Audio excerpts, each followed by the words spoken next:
Le bien-être, absolument aucun doute là-dessus. Le Parti travailliste essaie effectivement d'annuler le vote du Brexit pour nous ramener dans l'Union européenne petit à petit.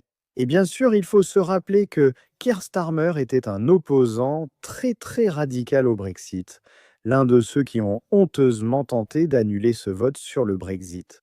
Et pourtant, tout comme les conservateurs, il est complètement perdu. Ici, il parle de la politique des Tories comme d'une expérience de frontières ouvertes, mais par définition, toute personne qui milite pour l'adhésion à l'Union européenne est en faveur des frontières ouvertes. Dans l'Union européenne, les frontières sont ouvertes avec tous les pays membres. Ceux qui possèdent un passeport de l'Union européenne dans toute l'Union européenne ont alors le droit de venir dans votre pays, et le gouvernement ne peut rien y faire.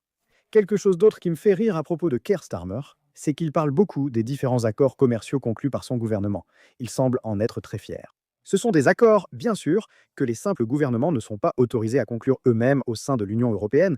Cela doit être fait au niveau de l'Union européenne. Je veux dire, vous avez même la situation insensée en France en ce moment, où les Français sont massivement contre cet accord commercial Union européenne-Mercosur, qui pourrait pourtant leur être imposé. Si la France ne convainc pas assez de pays de s'opposer, un accord de l'Union européenne lui sera imposé contre sa volonté. Je veux dire, c'est vraiment du délire. Et regardez, fondamentalement, en ce qui concerne le Brexit, nous n'avons pas tiré parti de l'avantage concurrentiel du Brexit. Je vais vous donner un exemple très clair. L'Allemagne en est réduite à supplier l'Union européenne d'assouplir cette interdiction de la vente de nouvelles voitures à essence et diesel. Le Royaume-Uni pourrait saisir une grande opportunité en refusant d'appliquer cette interdiction. Investissez et ciblez ce marché pour votre commerce, car cette interdiction n'existera pas. Le Parti travailliste avance cette interdiction à 2030. Vous pouvez voir ici que Starmer intensifie très clairement la rhétorique anti-Brexit. Il devient désespéré.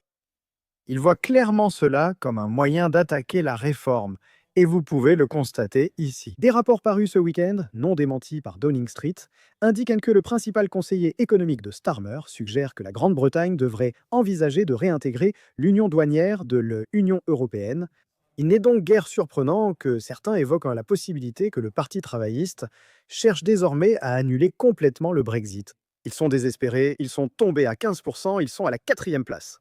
Starmer est le Premier ministre le plus impopulaire de l'histoire. Ne négligez rien face au désespoir total que vous voyez actuellement du gouvernement de Keir Starmer. Mais ne vous y trompez pas, certains militants anti-Brexit très radicaux sont désormais aux commandes, sont maintenant au gouvernement, et petit à petit, ils cherchent à annuler complètement le vote du Brexit. Je trouve que c'est une honte, mais s'il vous plaît, faites-moi part de vos réflexions à ce sujet dans les commentaires ci-dessous. N'hésitez pas à mettre un petit pouce bleu à cette vidéo, et bien sûr, comme toujours, merci de regarder.